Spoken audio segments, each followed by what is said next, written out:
So guys, the virtual rendezvous begins from here. Please stick to the ground rules. And I wish you guys all the very best. Kindly take down the notes. It's going to be an interesting session, and we will have more of these in the future too. So Simriti and Nikita, I leave the forum open to you. Simriti, please proceed. Thank you. Thank you, Fazil. Thank you for curating this platform for all of us. And hi, Nikita. It has always been a pleasure speaking to you. Today, I invite you to speak about families, love, respect, and well-being. Yeah, it's going to be difficult to keep it to an hour, but yes, let's go on. I'm going to read a very shocking statistic. And I thought maybe our rendezvous is a great time to ask you about this.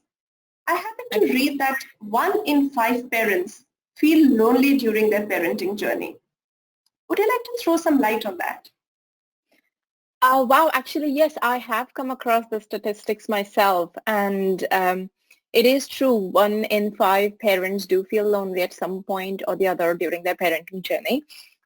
I did a bit more research into it because I do care about families in general, because I am passionate about children, but caring about just children is not enough, because children don't exist by themselves. They're people, they're their parents, grandparents, and people, and educators, of course, who are around them, who provide care for these children. So I think the focus should also be on their families, not just the children.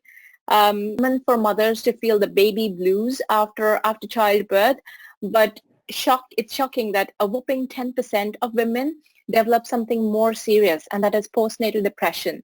What would you say as an educator? What's a good time to start about talking or even thinking about emotional well-being? Is it primary school, secondary school?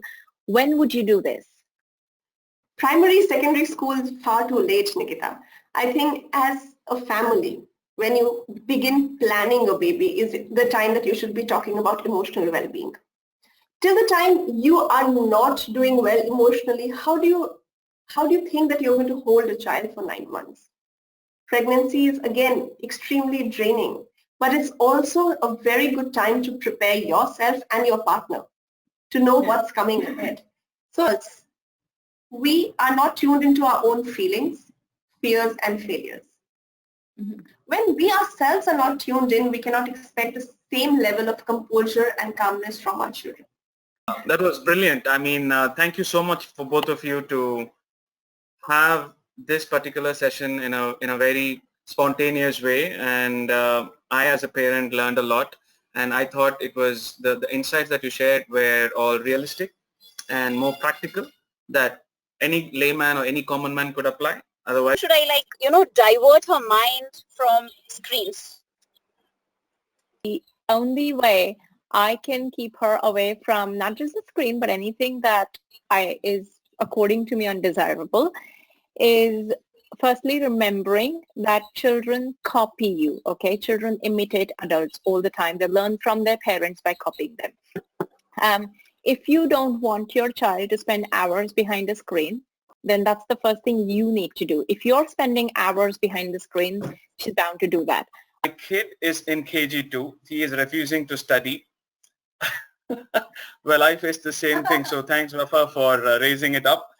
He's refusing to study always until I know everything. Stop teaching me till now. I didn't find a way to make him focus and enjoy the study process. Very, very, very relevant question for parents who struggle with kids who do not enjoy studies or, who don't want to be involved. Which is your house, your home, has to be creative enough to give child opportunities for learning. Now that in the Montessori method is called a prepared environment.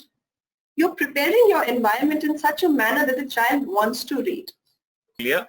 So once again, heartfelt thanks on behalf of Harley Management and Maverick to the expert award-winning panelists, Ms. Simriti Singh of Inaayat and Ms. Nikita Phadnavis, of the founder of Innerwiser. And see you on our next episode and session. Thank you. Cheers. Thanks, Fazil. Thanks, Simriti.